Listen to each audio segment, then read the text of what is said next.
question that is absolutely basic for all human beings is, what have you left out?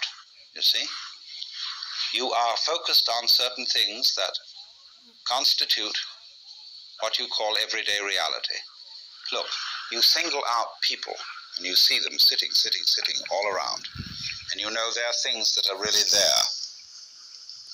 And then behind the people are the houses or whatever we live in, and the earth, and behind all that the sky, and so on.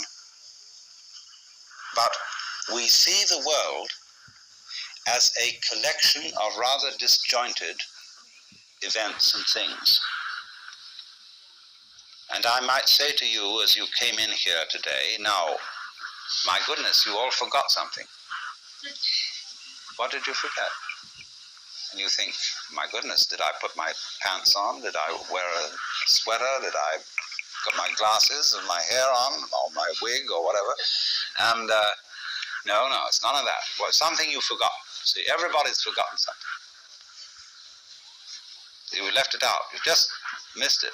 See? And so I can bring this out, what you've forgotten, if I ask you, who are you? Well, you say, I'm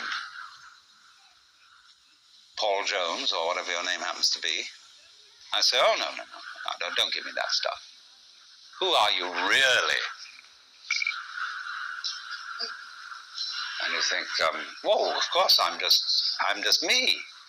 No, don't give me that. I don't want to hear all that nonsense. You're playing a trick on me. Really, deep down, who are you? But I don't know. Well, that's the thing to find out.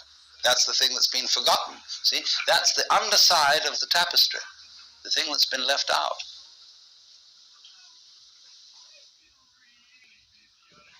Because what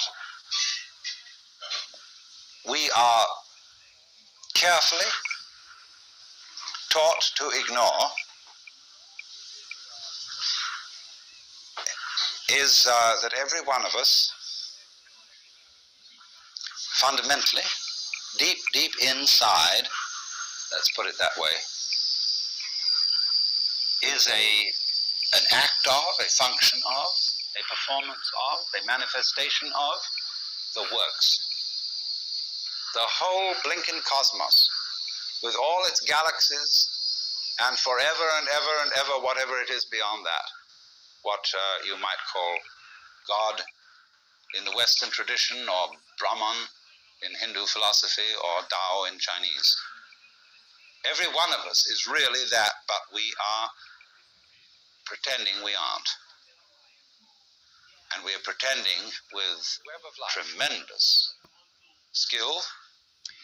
Let me try from the first to indicate the point that we're aiming at. The point is this, that human consciousness is at the same time as being a form of awareness and sensitivity and understanding, it's also a form of ignorance. The ordinary, everyday consciousness that we have leaves out more than it takes in. And because of this, it leaves out things that are terribly important. It leaves out things that would, if we did know them, allay our anxieties and fears and horrors. And if we could extend our awareness, you see, to include those things that we leave out, we would have a deep interior peace. Because we would all know the one thing that you mustn't know, according to the rules of our particular social game. The one thing you mustn't know, that's really not allowed, that is the lowdown on life. And the lowdown, on the one hand, means the real dirt on things. But the lowdown is also what is profound, what is mysterious, what is in the depths. And there's something left out.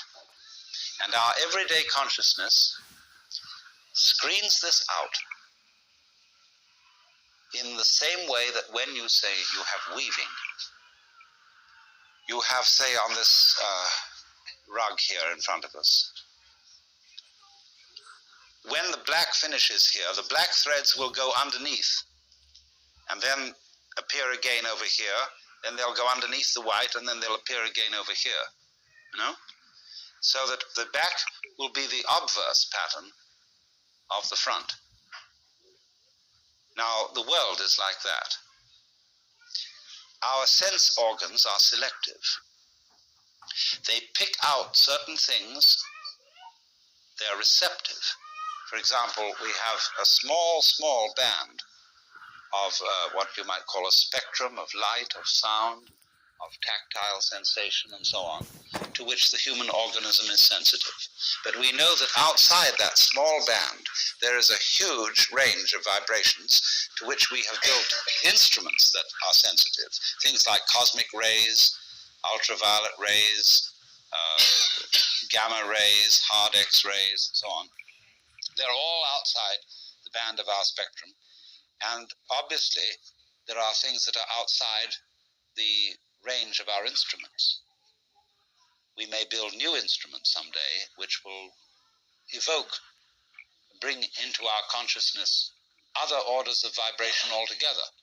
But yet, as yet, we don't know about them. So you could imagine, you see, the universe is a vast, vast system of vibrations. And has infinite possibilities. All these vibrations, you know, are like the strings on a harp. And the harps that the angels are supposed to play in heaven are really this huge possibility. See, when you play the harp, you select strings. You don't play all the strings. It's stupid to just run your finger along the whole edge of the harp, back and forth, and go. What you do is you pick out with your fingers, select just like on the piano. You don't go. You pick out certain notes, and these make the patterns. But at the same time as you pick out, you reject what you don't pick out.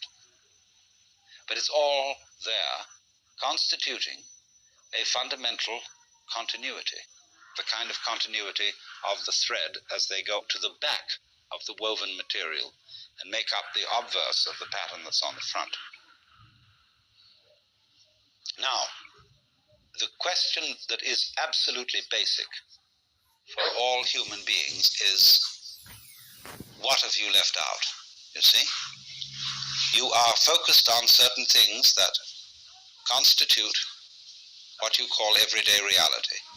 Look, you single out people, and you see them sitting all around. And you know there are things that are really there.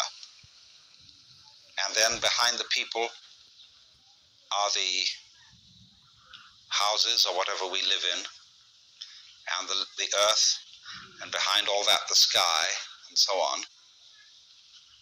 But we see the world as a collection of rather disjointed events and things. And I might say to you as you came in here today, now, my goodness, you all forgot something. What did you forget? And you think, my goodness, did I put my pants on? Did I wear a sweater? Did I got my glasses and my hair on, or my wig or whatever? And no, it's none of that. Well, something you forgot. See, everybody's forgotten something. You left it out. You just missed it. See? And so I can bring this out, what you've forgotten, if I ask you, who are you? Well, you say, I'm Paul Jones, or whatever your name happens to be. I say, oh, no, don't give me that stuff. Who are you really? And you think, whoa, of course I'm just me. No, don't give me that. I don't want to hear all that nonsense. You're playing a trick on me. Really, deep down, who are you? I don't know. Well, that's the thing to find out. That's the thing that's been forgotten. See, that's the underside of the tapestry. the thing that's been left out.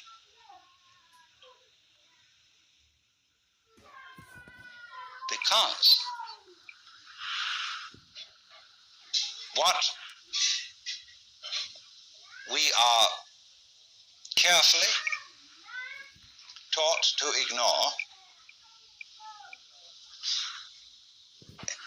is that every one of us, fundamentally, deep inside, let's put it that way, is an act of, a function of, a performance of, a manifestation of the works. The whole blinking cosmos, with all its galaxies, and forever and ever and ever, whatever it is beyond that, what you might call God in the Western tradition, or Brahman in Hindu philosophy, or Tao in Chinese. Every one of us is really that, but we are pretending we aren't. And we are pretending with tremendous skill is a person who lives on two levels at one deception. He's able to live on the level of being his ordinary ego, his everyday personality, and play his role in life and observe all the rules and so on that go with that.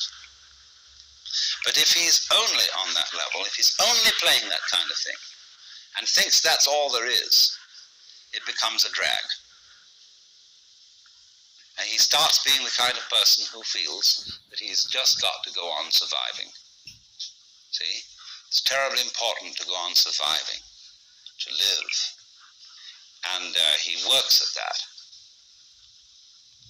And his children learn the same attitude from him.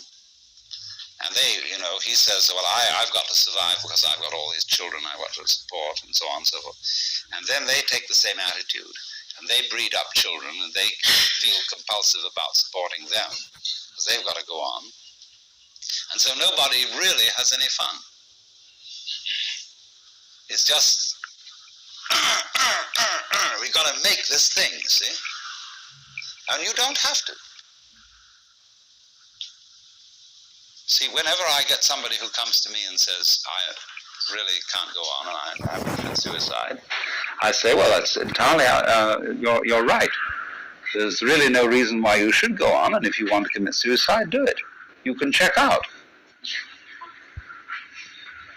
Of course, this reduces anxiety. When they feel free to commit suicide, they don't really have to commit suicide so much.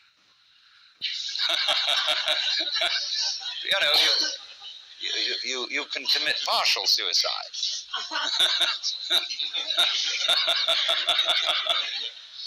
So the sense that you just have to go on living, see, that life is a must. When you say to anything spontaneous, see, life is spontaneous. It happens, in the words of the Taoists, Ziran, which means of itself so. That's their Chinese expression for nature. What happens by itself, what isn't pushed, but it just pops up, you see? Like, I'll never forget, there was a great Zen master I knew once in New York. He was giving a lecture one evening, and he was dressed in his gold ceremonial robes, and he was sitting in front of an altar like this sort of thing, but he had a table in front of him with very formal, with candles on it, and a sutra scripture on a little desk, and he was lecturing on the sutra, and he said, fundamental principle in Buddhism is no purpose, purposelessness. When you drop fart, you don't say, at 9 o'clock I drop fart. It happen of itself. And all these pious Western devotees, kind of put their handkerchiefs in their mouths and try not to laugh. So, but that's the meaning of something that happens of itself, like drop fart or have hiccups or just you came into being, It happens in a kind of a plop way like that. See? Now, you can't tell that process you ought to happen. You must happen. Because that puts a bind on it, in the same way as when you have a little child and all the relatives have come to a party on Thanksgiving, and you put the child into the middle of all the relatives and say, now dear, play. See, it absolutely bugs the child to do it like that. And so this is the problem for every artist. Because an artist is a man who makes his living by playing, whether he's dancing or painting or playing music or whatever it is. And he has to overcome this problem. He has to know how to play in public at a given time on an appointment. See? Now that's not an easy thing to learn, but when you catch on to the trick of it, you can do it. To play on demand. That's the hardest lesson of life, to contrive what is called by my Japanese artist friend Saburo Hasegawa a controlled accident. To use our minds, the thing is that in a certain way, a way that ignores or screens out the fact that every one of us is an aperture through which the whole cosmos looks out. You see, it's as if you had a light covered with a black ball, and in this ball were pinholes, and each pinhole is an aperture through which the light comes out. So in that way, every one of us is actually a pinhole through which the fundamental light, that is the existence itself, looks out. Only the game we're playing is not to know this. To be only that little hole, which we call me, my ego, my specific John Jones, or whatever. If, however, you see, we can maintain at the same time the sense of being this specific John Jones with his role in life, or whatever, and know also underneath this that we are the whole works, you get a very marvelous and agreeable arrangement. This is a most remarkable harmoniousness.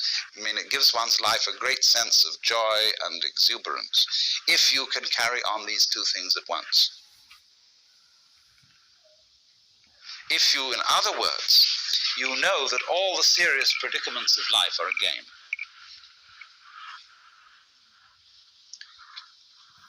Now, I want to put it two ways. I'm not saying that it's a bad thing, something to be condemned, to take your own individual life seriously, in dead earnest, and to have all the problems that go with that. Do you understand that being that way, that being a real mixed up human being, is a manifestation of nature that is something just like patterns on the waves out here, or like a seashell. You know, we pick up shells. I always keep one around, sort of an example for many things, and say, my goodness, isn't that gorgeous? There's not an aesthetic fault in it anywhere. It's absolutely perfect. Now, I wonder if these fish look at each other's shells and say, don't you think she's kind of fat?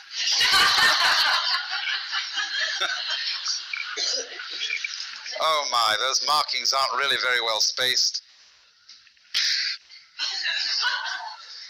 Because that's what we do.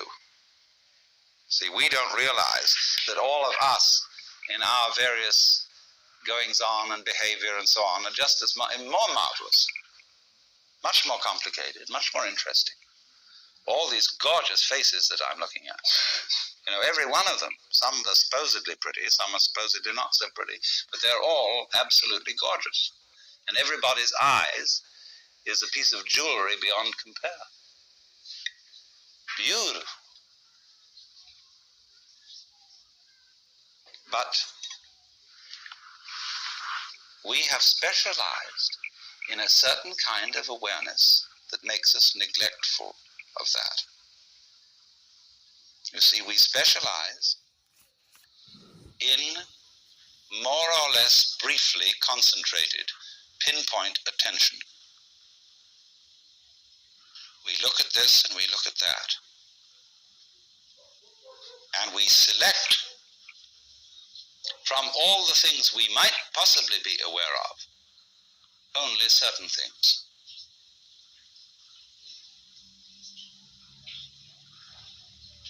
And as a result of that, we leave out of our everyday consciousness, generally speaking, two dimensions of experience. One, amazing beauty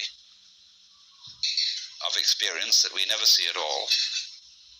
And on the other hand, the very deep thing, the sense of our basic identity, unity with, oneness with the total process of being. See, because we are staring, as it were, at certain features of the landscape, we don't see the background. And because we get fascinated with, I could go into details of this shell, as I said, and put myself in the mind of a conch or whatever it is that lives in this thing, and say, that's not so hot, that one. Like that, see. And so, I wouldn't see the whole thing. But when I look at it like this, when anybody looks at it like that, we say, oh my God, isn't that gorgeous? That there are different levels of magnification. For example, supposing you take a piece of embroidery, and here it is, obviously in front of you, an ordered and beautiful object. Then you take out a microscope, and you look at the individual threads. At a certain point, as you turn up the microscope, you'll get a hopeless tangle, which doesn't make any sense at all.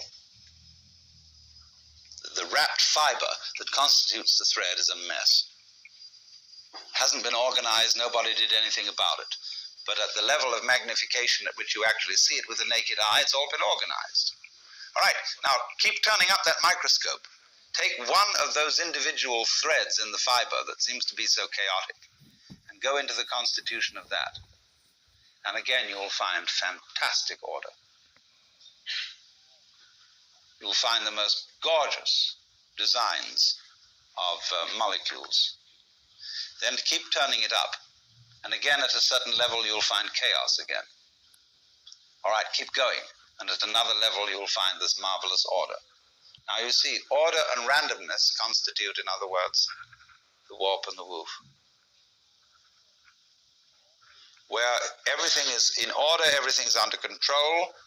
In randomness, it's all it's a mess. But we wouldn't know what order was unless we had messes. It's the contrast of order and messes that order itself depends upon. And so in this exactly the same way, it is the contrast of on and off, there and not there. In other words, life and death, being and non-being, that constitutes existence. Only we pretend that the random side of things, the disorderly side of things, could possibly win in the game of competition, or I would rather call it collaboration between the two. When you lose sight of the fact that the order principle and the random principle go together, that's exactly the same predicament as losing sight of the fact that all individually delineated things and beings are connected underneath. Just like mountains stick out of the earth and there's a fundamental earth underneath them. So all of us, as different things, we stick out of reality. and there's a continuity underneath, but you ignore that, you see. That's the thing that's left out. See, I'm just giving you many examples of the same principle. But really, deep down, we are, each one of us, everything that there is.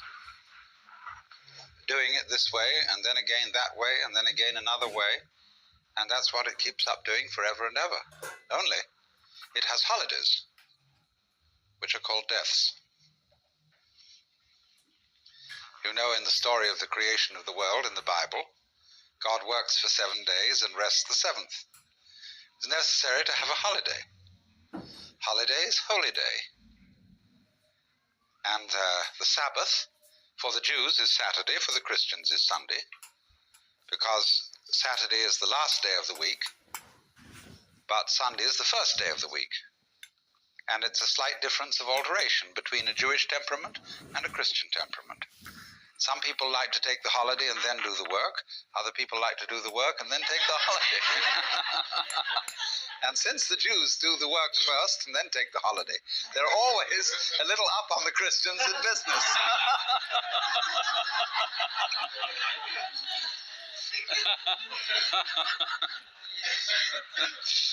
But the point is that a holiday, this pause between something going on, is of the essence of the idea of a web. For example, there's a famous Irishman who's supposed to have described a net as a lot of holes tied together with string. So the holes are very, very important. And these are the holy days. You see, the holes. This all goes together. So there must be that interval. And it exists on all kinds of levels. It isn't simply that there is, for example, a sound that is sounded is a vibration, and the sound goes on and off. Everything that we call sound is sound silence. There is no such thing as pure sound. You couldn't hear it. What you hear is that tap, tap, tap, tap, tap, tap, tap, tap, tap, tap against the eardrum. But it happens very fast, so that you get more of an impression of sound than you do of silence. But between every little undulation of sound, there is also an interval. When you listen to music, you hear a melody. But what you hear, actually, that makes the melody significant are the steps between the tones, what we call the intervals. And a person who doesn't hear intervals is tone deaf. He only hears noises. He doesn't hear the steps. So that interval between whatever happens is as important as what happens. So we'll call these two things, the sound and the silence, the life and the death, somewhat analogous in weaving to the warp and the woof. Now, look at the marvelous way in which warp and woof go together. A piece of cloth is an extraordinary thing when you consider it's made of a line of string. There's something that always struck me as a child, fabulous, that string, just thread, could turn into cloth. Why should it hang together? And she could do everything with thread, sewing, knitting, embroidery, make tapestries, repair tapestries. Oh, just fabulous work. Ooh. So I've grown up in a background where thread is of enormous importance. She made her living this way for a while. So I was always amazed at the way, say, you take a ball of wool and with knitting needles, and suddenly it turns into a sweater. Fantastic. But I found out, you see, the secret of this, which is that it will do this, it will hold together by this combination of warp and woof. By this process where one thread goes under the other, omits the next, goes under the other, and then the next thing does the same thing but in the opposite way. Connect that. And they hold each other up. For example, you can put two sticks of wood and lean them against each other, and they'll stand up. You know, the Chinese character for man looks more or less like that. And although this is simply the brush form, the brush abbreviation of what were originally the legs of a little human stick figure. There's a story that Japanese children sometimes learn from their mothers, that the reason this is the character for man is that two sticks lent together, as I described, will keep each other up, and the one depends on the other. It's mutual. And so in the same way, the existence of human beings depends on our supporting each other. Without that, no one of us can exist. But that, which may seem a little trite, a little sort of moralistic and so on, but it is absolutely fundamental. That anything that there is, whenever we can say that something exists, existence is a function of relationship. Motion itself is a function of relationship. For example, forgive me if some of you have heard this one before, but it's a very important basic lesson. If there is only one object, one small ball in the middle of endless space, nobody knows whether it's moving. Because you can't tell whether it's approaching anything or whether it's going away from anything, because there's nothing else. So in that state of affairs, no motion exists.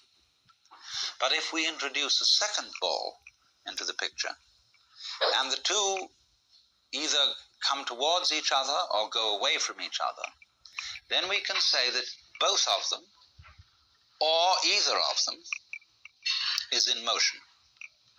We can't decide which is the one that's doing the moving, because it could be one, could be the other. Now we'll put three balls into space, and we find two of them staying together and the other one going away. Now it's up to the two of them to decide whether the other one is going away from them or they're going away from the other, because two is a majority in this case. And the vote always, of course, goes to the majority, the universe being basically a democratic organization.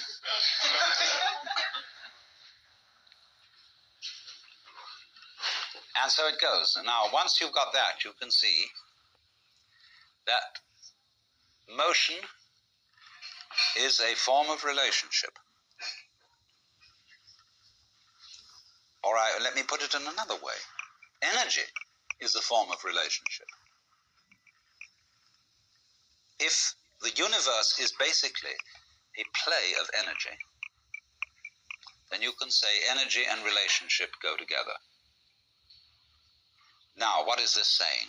This is saying that being, existence itself, is relationship. Let's look at it in several other ways. You know the old question, if a tree crashes in a forest and there is nobody around to hear it, is there a noise? This question has been discussed in many futile ways, but noise, basically, is a state of affairs that requires an eardrum and an audio nervous system behind the eardrum. When the tree falls, it makes the air vibrate. If there is anywhere around an ear with the appropriate nervous system, there will be a noise, because noise is a relationship between motion in the air and ears. If there is not any ear around, there won't be any noise, although there will be vibration in the air. And if there is some instrument around, such as a microphone attached to a tape recorder, which is a mechanical copy of a human ear, then according to that there will be noise. There will be a vibration. In the same way, let's suppose the sun sends out light into space. Now, the space surrounding the sun will be black darkness, as if there were no light in it, unless a planet happens to float by. When a planet floats by, there will be light. In the darkness. But if there isn't anything to relate to the sun in that way, then comes no light.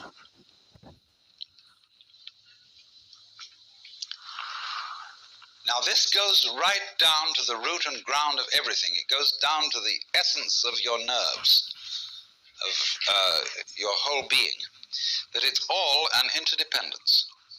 And that's why one of the basic symbols of the universe is the Chinese yin-yang symbol, which you know is a circle with an S curve in the center. One side of the S is black, the other is white. And so it makes, as it were, two commas or two fishes. And the eye of the fish is the opposite color. The white fish has a black eye, the black fish has a white eye. And these things are going like this, see? Curling in on each other.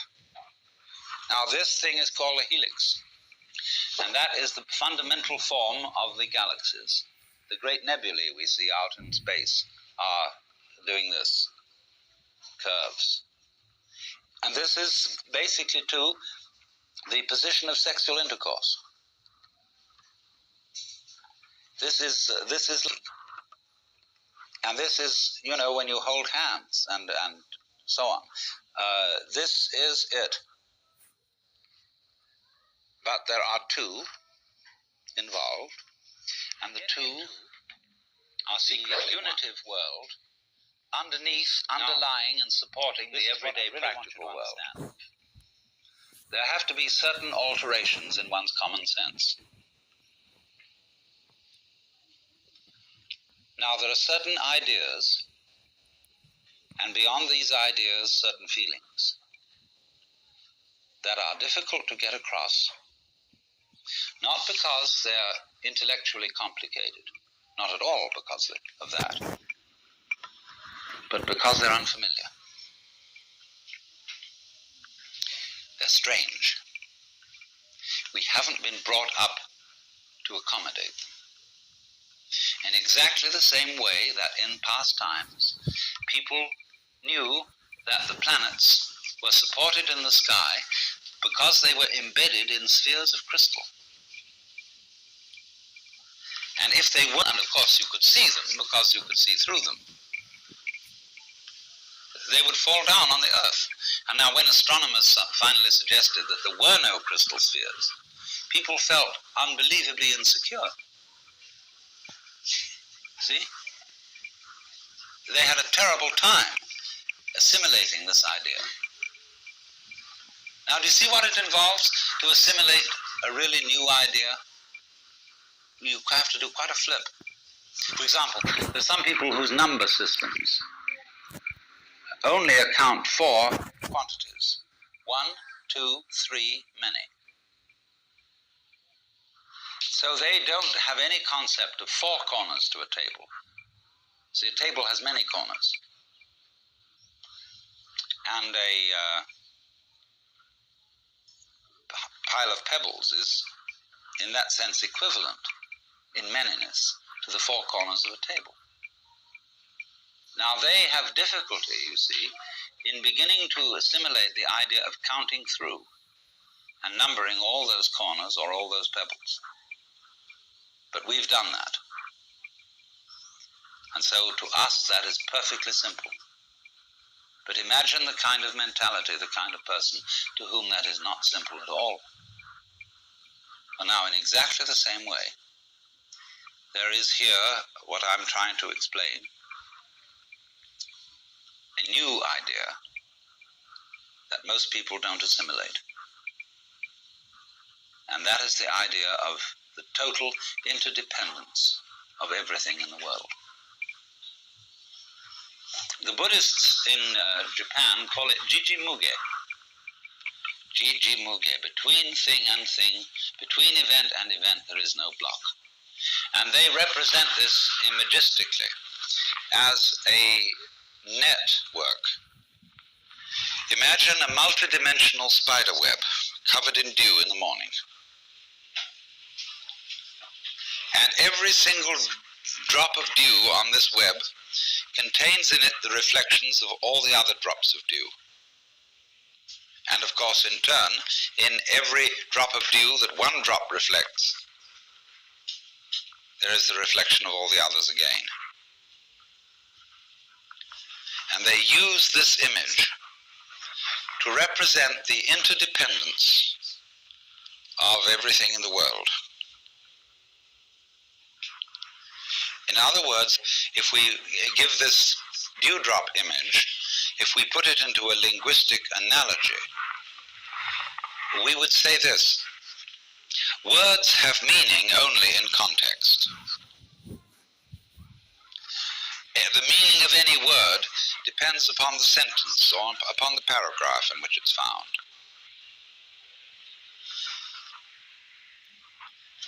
So that if I say, this tree has no bark, that's one thing. And if I say, this dog has no bark, that's another thing. So you see always that the meaning of the word is in relation to the context. Now, in exactly the same way, the meaning as well as the existence of an individual person, an organism, is in relation to the context. You are what you are, sitting here at this moment in your particular kind of clothes, and with the particular colors of your faces and your particular personalities, your family involvements, your business involvements, your neuroses, and your everything. You are that precisely in relation to an extremely complex environment. So much so that if, let's take for example this piece of wood that forms a support to the beam out here. Now believe me, this is true. You can see that has little nubbles on it and so on. If it were not the way it is, you would not be the way you are. The line of connection between what is, it is, and you are is very, very complicated. Also, we could say, if a given star that we observed didn't exist, you would be different from what you are now. I don't say you wouldn't exist, but you would exist differently. You might say the connection is very faint, is something that you don't ordinarily have to think about. It's not important. But basically it is important. Only you say, I don't have to think about it, because it's there all the time. See, for example, the floor is underneath you all the time. Some sort of floor, some sort of earth. And you really don't have to think about it. It's just always there, it's always around. If you become insensitive, you stop thinking about it. But there it is. And so in the same way, our subtle interdependence with, mind you, it's not just our plain existence. It's the kind of existence we have is dependent upon all these things. Also our plain existence, but that gets way down. But the fundamental thing is existence is relationship. In other words, if my finger up here is all alone and the wind doesn't move and nothing touches it, it stops knowing that it's there. But if something comes along and does, immediately it's aware that it's there. So,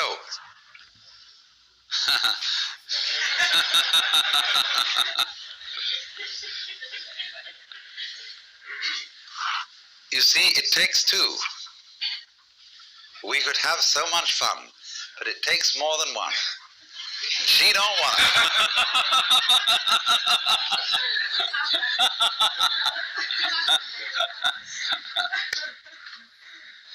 But in this way, you see, what we call duality, you can see, can't you, how duality always secretly it takes two. Unity. But take the contrast between the words we use, explicit and implicit. They're very valuable words. What is explicit? What's on the outside? That's say how we come on publicly. Explicitly, we are thus and so. We have a fight. We're in competition, say, in business, explicitly.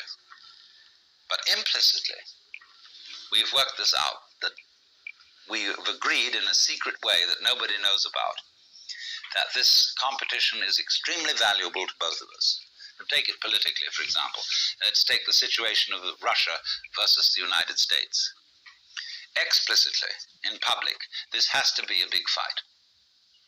These two ways of life, these two ideologies are opposed. They say, no, we're... But behind the scenes, it's all been carefully worked out. You bet it has. That this opposition has to happen. Because our economy depends on it. And their economy depends on it. And everybody knows this who's smart. But there are a lot of people who get taken in by the propaganda, and they should be taken in because that makes the thing work.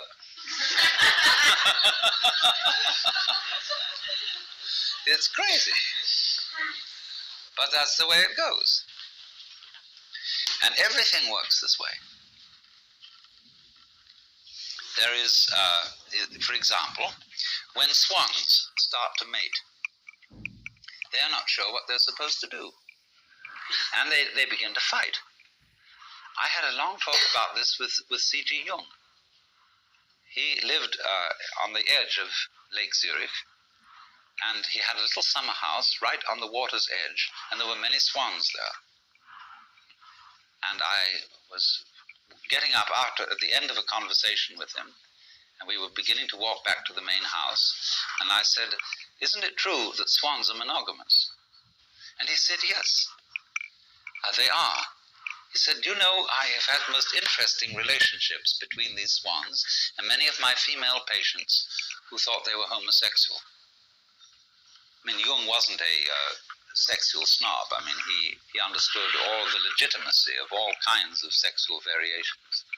But he said it has been a point of departure for our discussions. And he said it's a very funny thing that when they begin to mate, they start fighting. And they don't know what it's all about, and then suddenly the fight turns into lovemaking. So that's what I mean. Underneath opposition, there is love. Underneath duality, there's unity. The Tweedledum and Tweedledee agreed to have a battle. So, you see, here's that weaving principle. The things hold together by over, under, over, over, under, over, under, over. And that creates a stuff, it creates a fabric, it creates clothing, it creates shelter, it creates what we call matter. Matter, mater, mother, and also the same word, maya, illusion. See, the world as a marvelous illusion. Now, we've got to go into this. Look at another form of the thing. You can play it not only by two as one, but you can play it by three as one. You know the trademark for Ballantine's Ale, which is 3 interlocked rings. Now, the way these rings are interlocked is such that they are joined only if the 3 of them are present. If you take one away, the other two fall apart. This is a very interesting phenomenon, but it can be created physically with steel rings. Their cohesion depends on all three of them being present. Tried scientifically to understand the world and explain its mysteries now by analyzing the smallest particles of things that exist.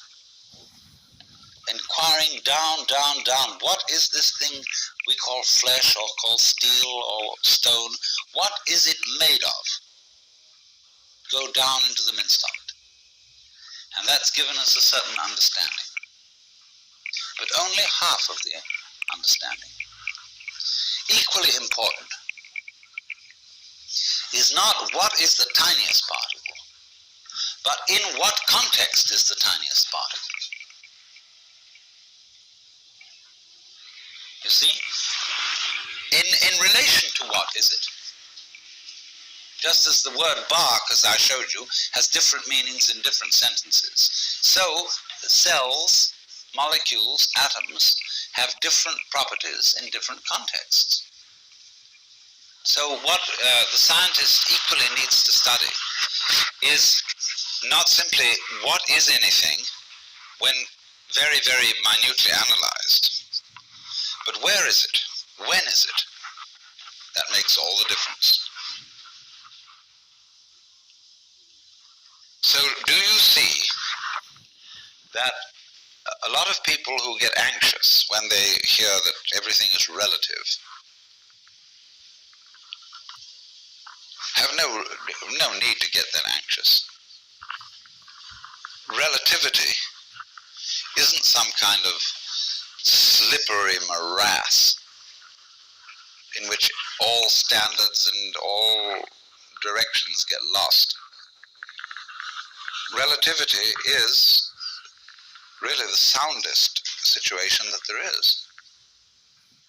See, it's the one supporting the other. It's this thing. Do you know this? This is wonderful. X marks the spot. Imagine this going on and on. Supposing my finger were indefinitely long, both fingers, and they were doing this. See, they're just crossing each other. Now, on one side of it, it's a pair of scissors, and it cuts. What is it on the other side? Why, it's opening female legs, saying, please come in. It's utter softness, utter receptiveness. On the other side, it's but on this side, it's please, please, please, please, yes. Welcome. And everything's based on that. See, it's this way. Sharpness, teeth, biting, spines, crab shells, all that kind of thing, you know. On the other side, it's the melting softness of life. See, they go together just like that.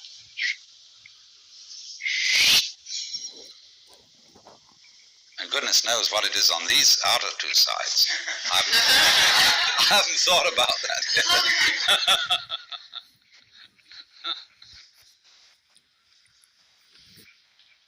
So, if you see that, if you get that principle, you can feel yourself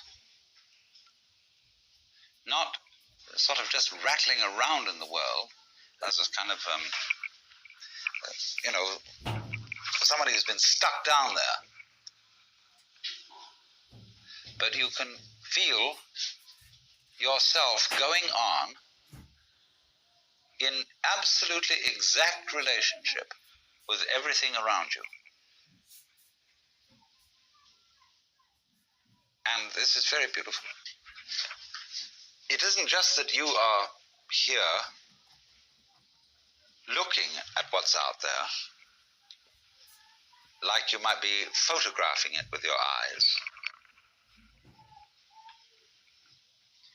It's that if that there wasn't there, you wouldn't be here. the outside thing that you see and the inside thing that you are poles of the same magnet, or back and front of the same coin, and without one there isn't the other.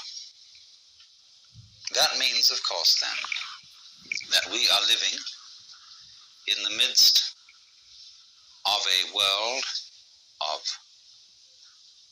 animals, vegetables, minerals, atmospheres, astronomical bodies. It's highly intelligent.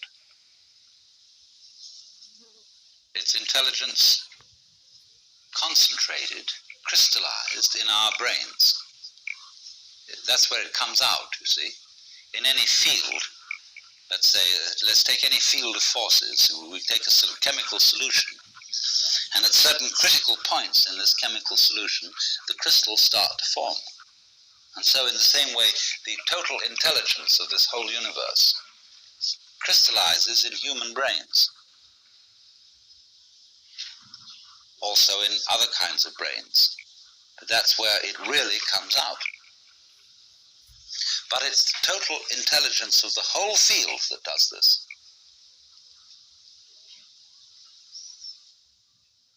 So we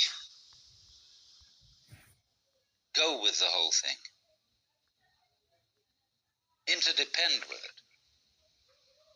We don't live in an environment which is just rock, just air, just atmosphere and so on. The environment's only like that when we think about it analytically and try to explain it. But when we think of, it isn't just rock and air, see, but those things go together.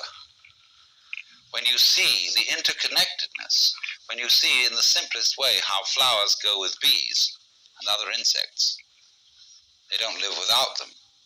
Humans go with cattle, they don't exist without them. Plants, etc., etc., etc. When you see the intervals, the significance of the relationships between these things, it's only then when you see that you are aware of the melody. Go back to the illustration I gave of the person who can't hear melody, who's tone deaf. He hears only a succession of sounds because he's not aware of the intervals. Now, most people are brought up to be tone deaf in respect to their own existence and the rest of the universe. They don't see the relationships. They're not aware of the unity. And so, once you spot that, you spot how everything goes with the thing, that you are one end and that out there is the other end. And they really go together. Then you may be said to be living a harmonious life.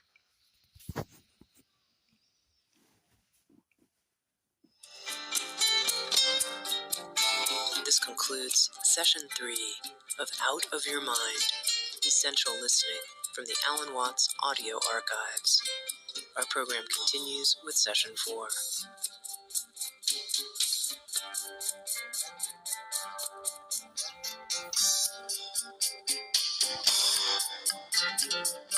Sounds True presents Out of Your Mind, Essential Listening from the Alan Watts Audio Archives. Session 4, The Web of Life, Part 2, with Alan Watts. The web of life. I have thus far discussed two principal topics. First, the web considered as selectivity. Experience considered as what we pay attention to on the one hand and what we ignore on the other. And I showed how the way in which we pay attention to the world creates, isolates, I'm using that as a noun, isolates that we call particular things, events, and persons, and they seem to be disconnected and to be alone because we ignore the connections between them. And I used the analogy of weaving where the threads go underneath and join on the back in a way that is not seen on the front. So you might say in the unconscious, although I don't particularly like that word because it makes it seem as if it was something rather dead. But on the unconscious side of life, as on the back of the weaving or the back of the embroidery, there are connections which are not published. Now, in the second part of the theme was the web as mutuality. When I discussed the way the existence of a web, the existence of cloth or anything like that, depends on a mutual support of the warp and the woof. And this miraculous thing occurs that when the things support each other, being comes into being, cloth comes into being. And so in exactly the same way, our world is a manifestation of relativity. And this requires a balance, a combination, a relationship of opposites in every domain of life. And although these opposites are explicitly different and even antagonistic, they are implicitly one. And that's the secret. See, these two secrets that we went into. The connection between what are supposed to be separate things and events and the mutual unity between what are manifestly, that is to say openly, for purposes of publication, opposites. Now this afternoon I'm going to take two other aspects of the web. The web is a trap, like the spider's web is a trap for flies. Also, the lovely embroideries are worn by women as traps for men, from a certain point of view. And I want to consider the web as something playful. You see, there are so many ways of looking at it. And you will find that all these ways are right. But what we need is the fullness of the view. There are people, for example, who can see the web as a trap and get stuck with that. There are people to whom existence is simply hateful. They see it as nothing but a ghastly mistake. The Lord really erred when he created this world, because he arranged it in such a way that everything lives by eating something else. And what I'm doing is I'm describing a certain point of view, you see. I'm not exactly philosophizing, I'm describing a point of view. You can look at life in such a way that the whole thing is this ghastly mistake. For example, there is no such thing as genuine kindness or love. Everybody is really pretending that they are loving other people in order to get some advantage from them. And indeed, there is a point of view which occurs in certain forms of paranoia, where people don't seem to be real. They are mechanisms. And you can think that out quite intensely with a good deal of intelligence. After all, if you start from a good old Darwinian or Freudian basis and see that man is a material machine and that the consciousness of man is simply a very involved and complicated form of chemistry, and that's what it is, you see, well, then this awful mechanical things, these Frankensteins that everybody is, they come around and they say, well, I'm alive. I'm a human being. I have a heart. I love, I hate, I have problems, I feel. And you feel like saying, come off it. You're just a monster.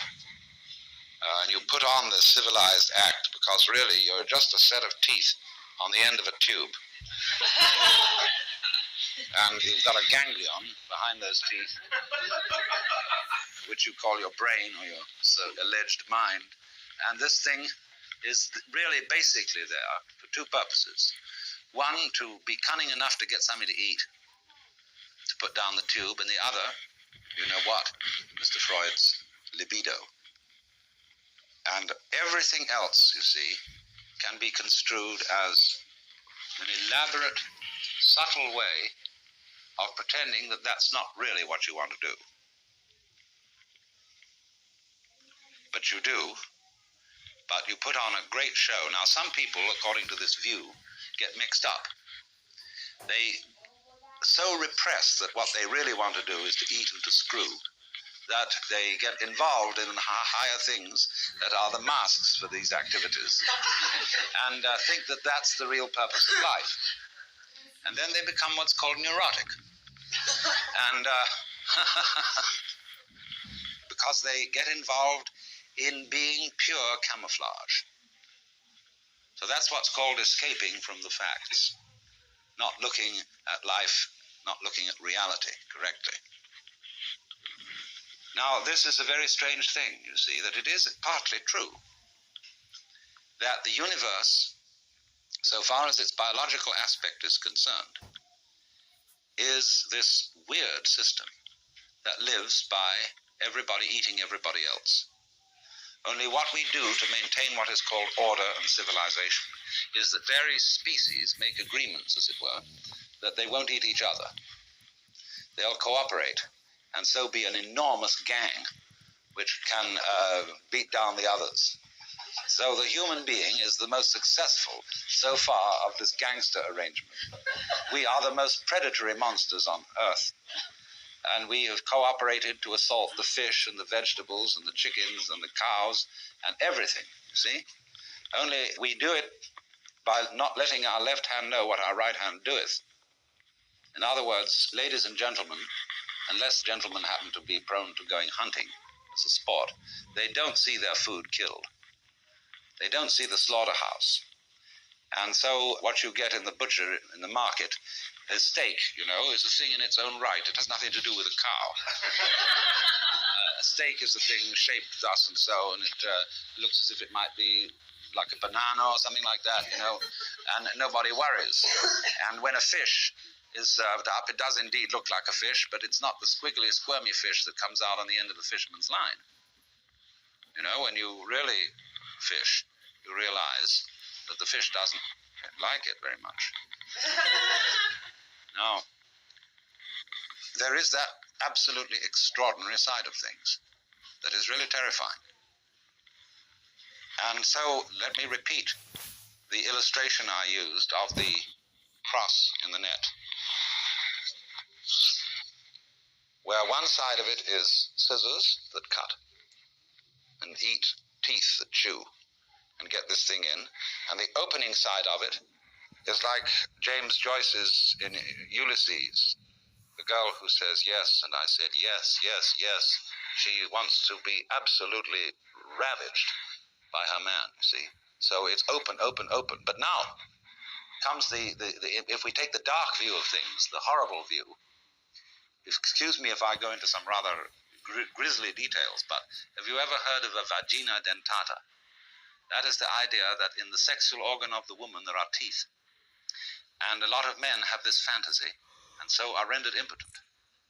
They don't make love, because they feel that the price of this blessed experience, this creative experience, this loving experience, is you're going to get trapped. You're going to get emasculated. You're going to lose your precious member. And this is a very ancient fantasy. It appears throughout all known history. Because this is simply the woman's come on, where she attracts, but she's out really to get you. She is basically a spider mother, you see, who is selfish and doesn't really love you. Not really, but says she does. And, of course, there are, on the other side, all the tricks of the men. Go without mention.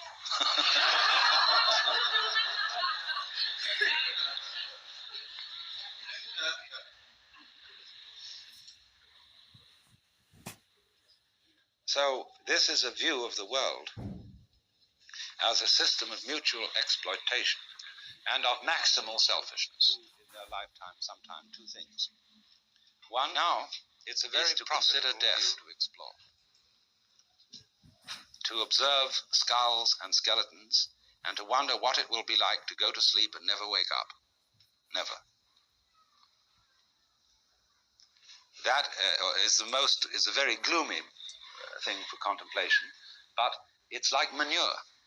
Just as manure fertilizes the plants and so on, so the contemplation of death and the acceptance of death is very highly generative of creative life.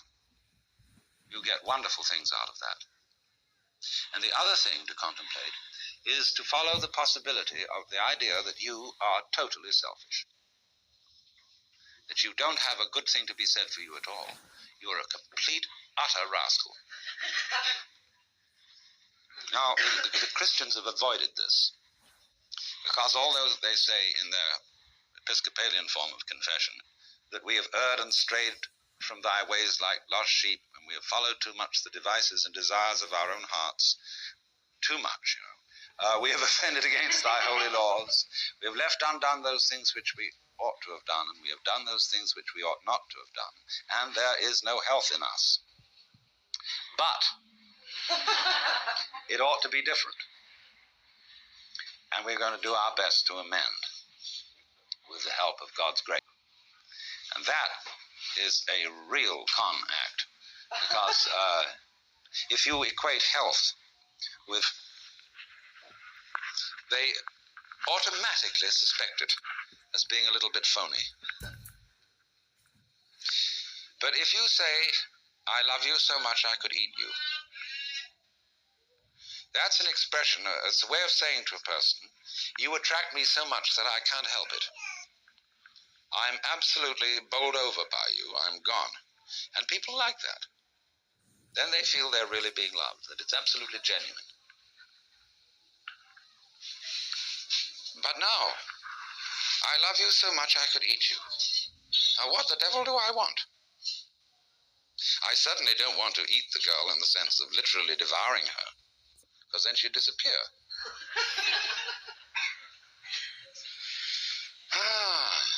But I love myself. And what is me?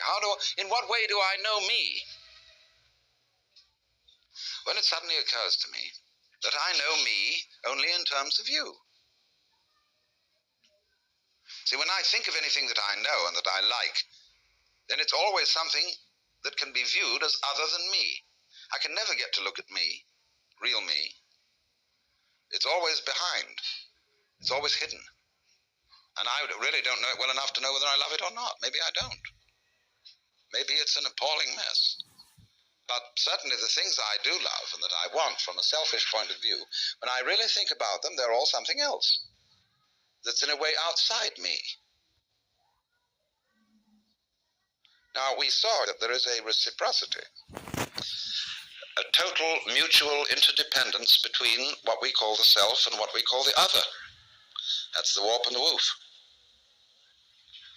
And so, if you are perfectly honest about loving yourself, and you don't pull any punches, you don't pretend that you are anything other than exactly what you are, you suddenly come to discover that the self you love, if you really go into it, is the universe. You don't like all of it. You're selective about it, as we saw in the beginning. Perception is selection. But on the whole, you love yourself in terms of what is other. Because it's only in terms of what is other that you have a self at all. So then, I feel that one of the very great things that C.G. Jung contributed to mankind's understanding was the concept of the shadow. That everybody has a shadow. And that the main task of the psychotherapist is to do what he called to integrate the evil.